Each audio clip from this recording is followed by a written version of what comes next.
কৃতজ্ঞ, চিরকৃতজ্ঞ। ছোট্ট শিশু তার প্রথম বই নাড়াচাড়া করে যে আনন্দ পায়, তার চেয়ে বেশি আনন্দ পাইছি আমি।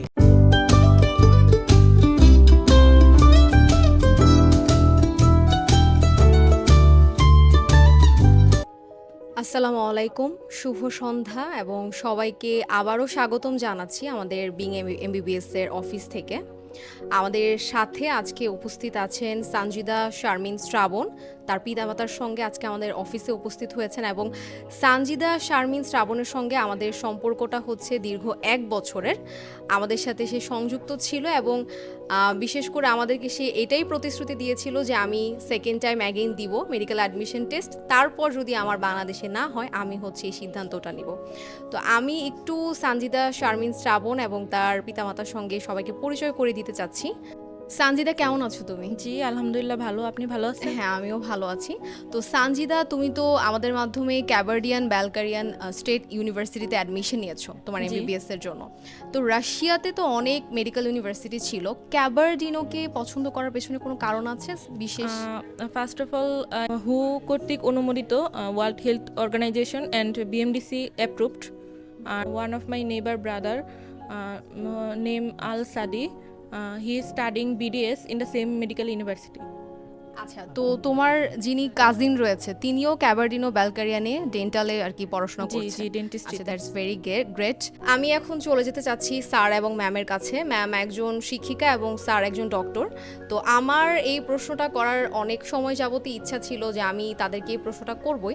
সেটা হচ্ছে বাংলাদেশের অধিকাংশ পিতামাতা, যেটা আমরা শুনে থাকি তাদের কাছ থেকে, যে মেয়ে সন্তানের ক্ষেত্রে বিদেশে উচ্চশিক্ষার জন্য তারা একটা অধিকাংশ সময় বলে থাকে এটা যে মেয়ে, সুতরাং বিদেশে পাঠানোটা সম্ভব হবে না, যতই পড়াশোনার পারপাসে হোক না কেন মেয়ে, তাই পাঠানো সম্ভব না। তো আমি প্রথমে স্যার এবং ম্যাম দুইজনকেই অনেক অনেক ধন্যবাদ জানাতে চাই যে তারা এত সুন্দর একটা সিদ্ধান্ত নিয়েছে এবং তাদের এই সুন্দর সিদ্ধান্তটার পেছনে তাদের মনোভাবটা আমি প্রথমে জানতে চাইবো স্যারের কাছ থেকে। স্যার, যদি আপনি একটু কাইন্ডলি বলতেন। আসসালামু আলাইকুম। আমি মনে করি বিশ্বায়নের এই যুগে ছেলে এবং মেয়ের মধ্যে কোনো তফাৎ নাই, এটা মনে করি। আর বিদেশে পড়াশোনা করবে, এতে আর বাংলাদেশের থেকে অনেক সেফ পজিশনে থাকবে, ওখানে ক্রাইম রেট 0।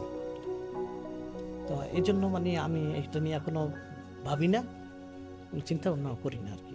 ছেলে মেয়ে, ছেলে হলে পাঠাতে পারতাম, মেয়ে হলে পাঠানোর দরকার নাই, এটা আমি মনে এই করি। ধরনের চিন্তা এই না ধরনের রাখাটাই চিন্তা আই থিঙ্ক আমি উচিত রাখি না, সবার। বা এটা বুঝি না আর কি, এই আর কি। তো ম্যাম যদি কিছু বলতেন। আসসালামু আলাইকুম, ধন্যবাদ। আমি আসলে আমার আমার দুজন মেয়ে, বড় মেয়ে বিডিএস ফাইনাল ইয়ারে পড়ছে। তো অনেকেই বলে যে ছেলে নেই, সেই সেই বিষয়টা নিয়ে আমার কোনো ধরনের দুঃখ বা হতাশা আমার নেই। আমার দুজন মেয়ে নিয়ে আমি খুবই প্লিজড। আমার দুজন মেয়েই পড়াশোনার প্রতি যথেষ্ট আন্তরিক। আর বিদেশে এটা অনেক অভিভাবকদের ভিতরেই আমিও শুনি যে মেয়ে মানুষ কেন বিদেশে কেন যাবে, বাংলাদেশেই তো পড়াশোনা করা যায়।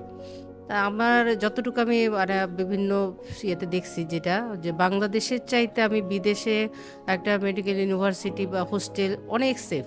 বাংলাদেশে বর্তমানে যে ডার্টি পলিটিক্সে ভরপুর, তো সেই দিকগুলো বিবেচনা করলে আমি বাংলাদেশের চাইতে অনেক সেফ মনে করি বিদেশে। সেখানে ছেলে কি মেয়ে কি আমি দুটো কোনো আলাদা তফাৎ দেখি না। আমি আমার মেয়ে এবং ছেলে দুইটাই মনে করি, যার কারণে আমার সে সিদ্ধান্ত, এবং আমি আমার মেয়ের প্রতি আমার পূর্ণ বিশ্বাস আস্থা আছে যে সে দেশে হোক বা বিদেশে হোক সে নিজেকে সম্পূর্ণভাবে সেটেল করার জন্য পড়াশোনার প্রতি যে যতটুকু করা দরকার ওর সেই আত্মবিশ্বাস আছে, সেটা আমি ওর মাঝে পাই, যার কারণে আমি এই সিদ্ধান্তটা নিয়েছি। অসংখ্য ধন্যবাদ স্যার এবং ম্যাম, আপনাদের দুইজনকে।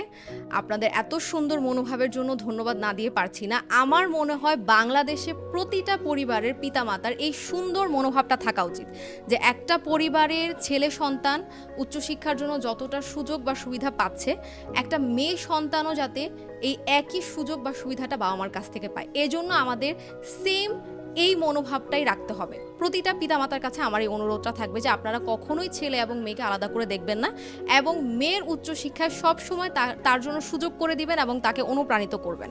আচ্ছা, এখন আমি সানজিদার কাছে চলে যেতে চাচ্ছি। সানজিদা, তুমি নিশ্চয়ই অনেক কনসালটেন্সি ফার্মের বিষয় শুনেছো জি। বা অনেক এডুকেশন কোম্পানির সাথে তোমার যোগাযোগ হয়েছে, তো তোমার কেন মনে হয়েছে যে বিং এমবিবিএসই তোমার জন্য সঠিক জায়গা তোমার উচ্চশিক্ষার জন্য হতে পারে? কারণ ফার্স্ট অফ অল হচ্ছে এখানে আমি একটা সঠিক গাইডলাইন পেয়েছি যে আমার জন্য কোন কান্ট্রি ভালো হবে, কোন মেডিকেল ইউনিভার্সিটিটা ভালো হবে, সেটার আমি একটা সঠিক গাইডলাইন পেয়েছি এখানে আসার পর। আর আমার জন্য এখানে আমি মানে যে 2-3-4টা মেডিকেল ইউনিভার্সিটি সম্পর্কে আমি করেছি এবং সবগুলো টিউশন ফিস বা হোস্টেল সব ফ্যাসিলিটিস আমাকে সুন্দরভাবে বুঝিয়ে দেওয়া হয়েছে, যার কারণে আমার কাছে এখানকার সব কিছু মিলিয়ে আর সবার বিহেভিয়ারই খুবই ভালো, সব কিছু মিলিয়ে আমার এই বিং এমবিবিএসটা আমি চুজ করেছি।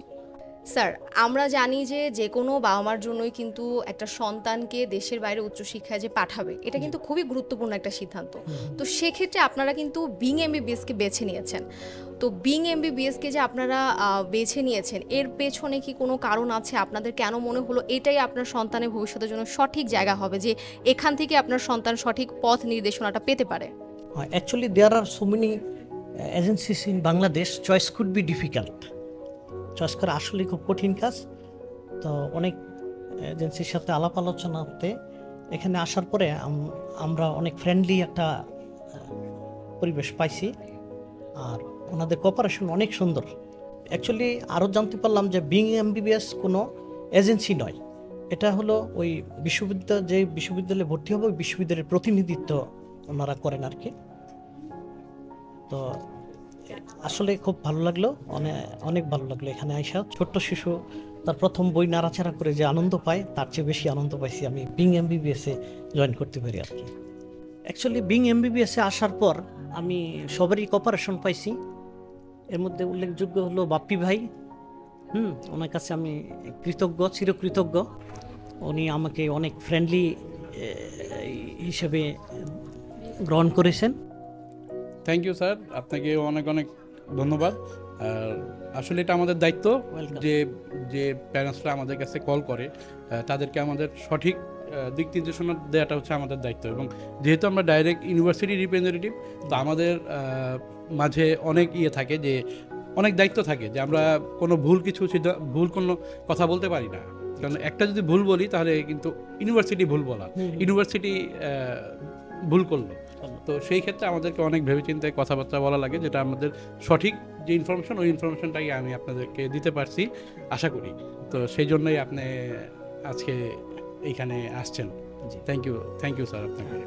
সঞ্জিতা, তোমার জন্য অনেক অনেক শুভকামনা, এবং আমরা তোমাকে আমাদের দেশের জন্য তুমি অনেক বড় একজন ডাক্তার হয়ে আসবা এবং আমাদের দেশকে সার্ভ করবা, আমরা এটা আশা করি। তোমাকে অনেক অনেক শুভকামনা তোমার জন্য। Thank you sir. আর আপনারা সবাই আমার জন্য দোয়া করবেন যেন আমি অনেক ভালো একজন ডাক্তার হতে পারি। সবাইকে থ্যাঙ্কস।